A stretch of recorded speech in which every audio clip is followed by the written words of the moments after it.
At exactly 2:17 a.m., a phone vibrates in the dark. Not with a call, not with a message, but with a notification that should not exist. The account posting it was declared inactive weeks ago, its last activity frozen in time like a sealed room. Yet there it is, one sentence blinking on the screen before vanishing within minutes. Not yet. Wait for the year. No signature. No explanation. Just a date embedded in the silence. 2026. By morning, screenshots flood the internet. By noon, the post is gone. By nightfall, millions are asking the same question they thought they had buried. Why does Yu Menglong's story still feel unfinished? The air around his name tightens again, like a held breath returning. Weeks have passed since the world was told to move on, to accept what was handed down as final. But finality never arrived. Instead, it circled, hovered, and refused to land. Every retelling sounded complete until it wasn't. Every explanation closed the door while leaving the window open. And now, as if summoned by that collective unease, voices from the margins step forward. Not officials, not witnesses, but people who claim to see patterns where others see chaos. They speak softly, almost reluctantly, about delay, obstruction, and time as the final keeper of truth. They say the answers didn't disappear. They say they were postponed. This is where the story bends. Because when facts feel rationed and silence grows louder than statements, the human mind does what it has always done. It looks elsewhere. It listens harder. It remembers deeper. And sometimes it believes that the truth doesn't surface when it is ready to be known, but when it is allowed to survive being known. The psychic predictions didn't arrive with thunder. They arrived like echoes. One live stream late at night, poorly lit, easy to dismiss.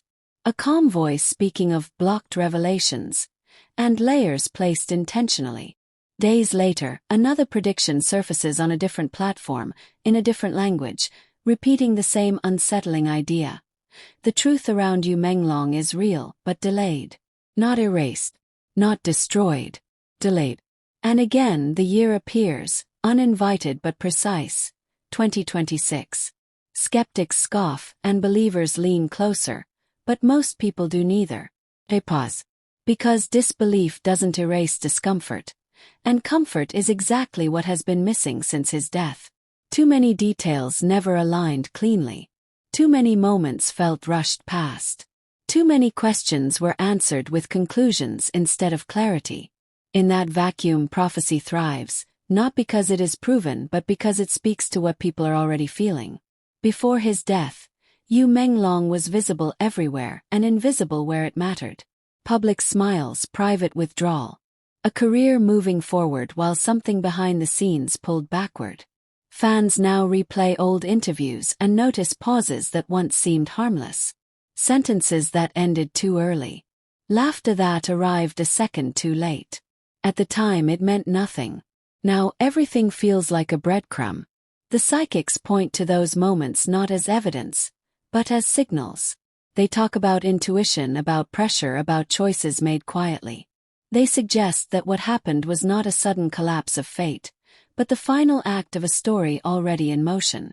Whether true or not, the idea resonates because it rhymes with what fans experienced in real time. The gradual sense that something was wrong, followed by an ending that arrived too quickly to be fully understood. Online, the waiting turns into movement. Timelines are rebuilt. Screenshots resurface. Clips are slowed down, reversed, replayed. Comment sections become archives of collective memory. Someone asks why the story still hurts. Another replies that pain lingers when understanding never arrives. The prediction of 2026 becomes less about destiny and more about endurance. A date to hold on to when closure feels confiscated. Critics warn of conspiracy, and they are not wrong to be cautious.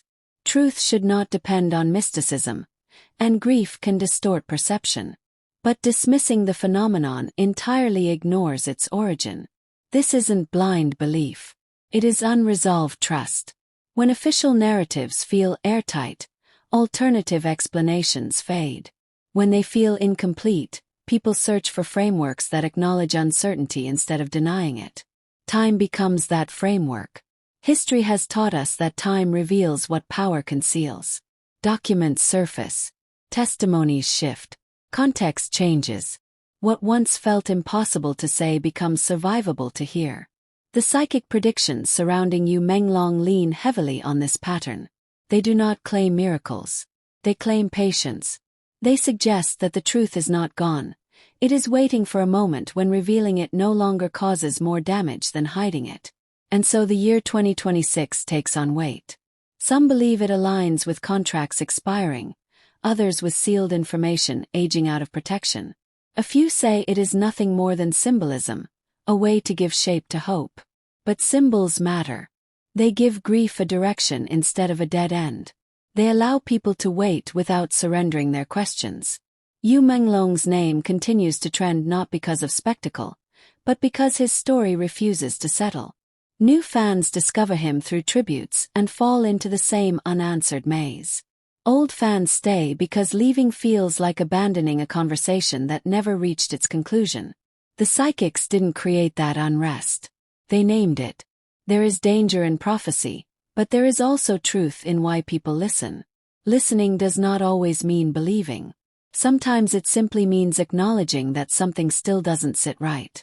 That the official ending didn't match the emotional reality. That silence arrived too quickly and explanation too slowly. If 2026 comes and nothing changes, the predictions will fade. But if something does emerge, a document, a testimony, a contradiction, then time itself becomes the narrator of this story. Either way, the waiting has already altered the narrative. Yu Menglong is no longer just remembered. He is watched. His story is no longer closed. It is suspended. And perhaps that is the most unsettling part. Not that psychics are speaking, but that so many people are listening. Not for magic, not for spectacle, but for permission to keep asking why. Because stories that end truthfully do not echo like this. They do not resurface at 2:17 a.m. They do not demand a future date to make sense of the past. Until that date arrives, the silence around Yu Menglong will remain loud. And the world, knowingly or not, will keep counting down. The countdown did not begin with a clock. It began with a chill. Late-night screens glowed as names appeared and disappeared, accounts blinking out like stars swallowed by cloud. A woman in a dim room traced circles in the air, eyes closed, voice steady, insisting she was not predicting the future but remembering it. "This has already happened," she said. "You are just early." Somewhere else, another voice, male, older, paused before repeating the same phrase almost word for word, as if reading from a script neither had seen. The year surfaced again, clean and exact, like a nail driven into wood. 2026. Not sooner. Not later. The pause mattered. What unsettled people was not belief. It was harmony. The way separate mouths shaped the same sentence. The way the idea slid into place where doubt had been waiting. Fans who had sworn they were done listening leaned back in. Skeptics who mocked still watched to the end. Because when a story refuses to rest, even the unwilling feel its pull. Scenes began to stack. A candlelit room where a deck of cards fell face down, every card blank. A cracked mirror catching a face twice, one clear, one distorted. A subway platform where a woman whispered a name and the lights flickered. Just once, just enough to make someone gasp. Online, these moments stitched together into a collage of unease. Not proof. Atmosphere. The kind that seeps under doors. They said the truth was blocked, not buried. That someone had pressed pause.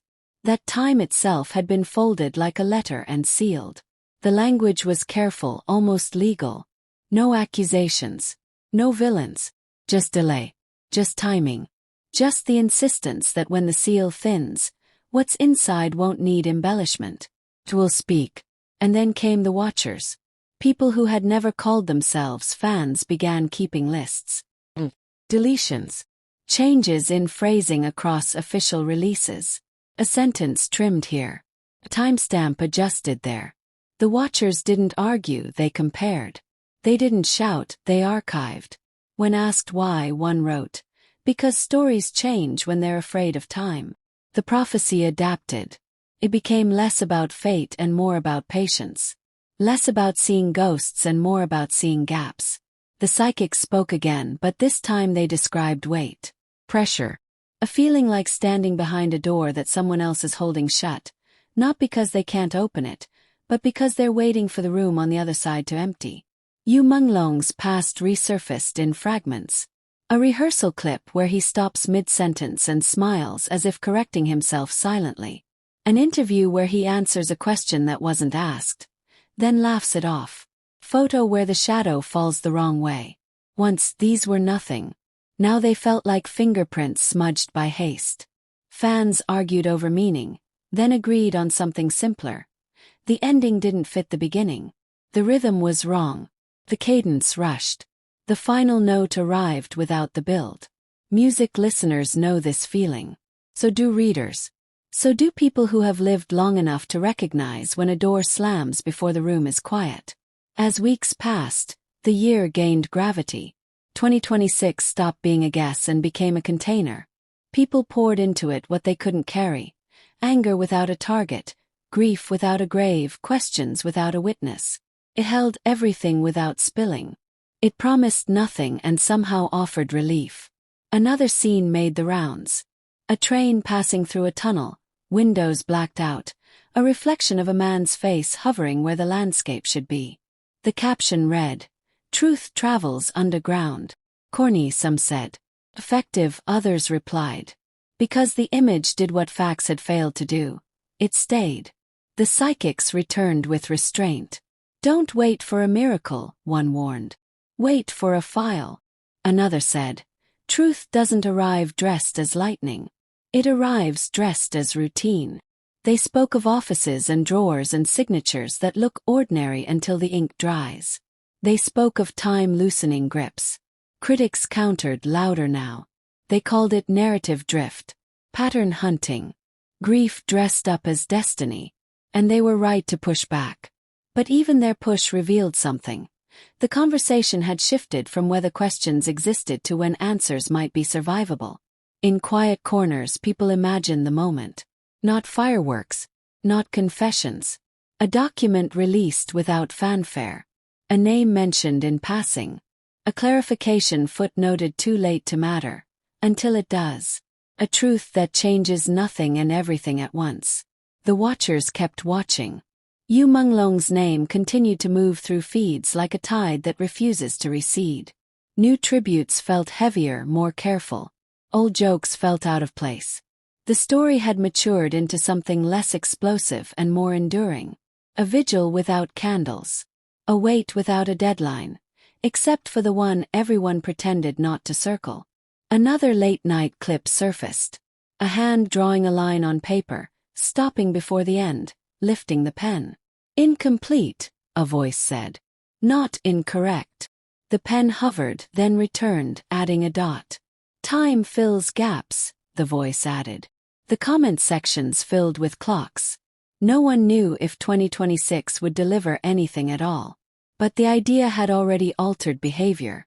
It slowed the rush to forget. It encouraged the keeping of records. It asked for attention instead of outrage. It replaced the shout with a watch. And maybe that was the point. Because stories that demand patience are harder to erase. They ask you to sit with discomfort. They insist that silence be measured, not swallowed. They teach people to notice the small adjustments that happen before larger truths are allowed to breathe. As the months rolled forward, the prophecy lost its shine and gained its shadow. Less spectacle, more gravity, fewer declarations, more listening. People stopped asking, "Is it real?" and started asking, "What would change if it were?" In that question, Yu Menglong's story found a new shape. Not a conclusion. Contour. Not an answer. Direction. Time, after all, does not hurry for belief. It moves for readiness. And somewhere between now and 2026, readiness is being rehearsed. Quietly, deliberately, one archived detail at a time. The door remains closed. The handle warm. The room on the other side quieter than before. And in the pause, long, measured, unmistakable, the story continues to breathe.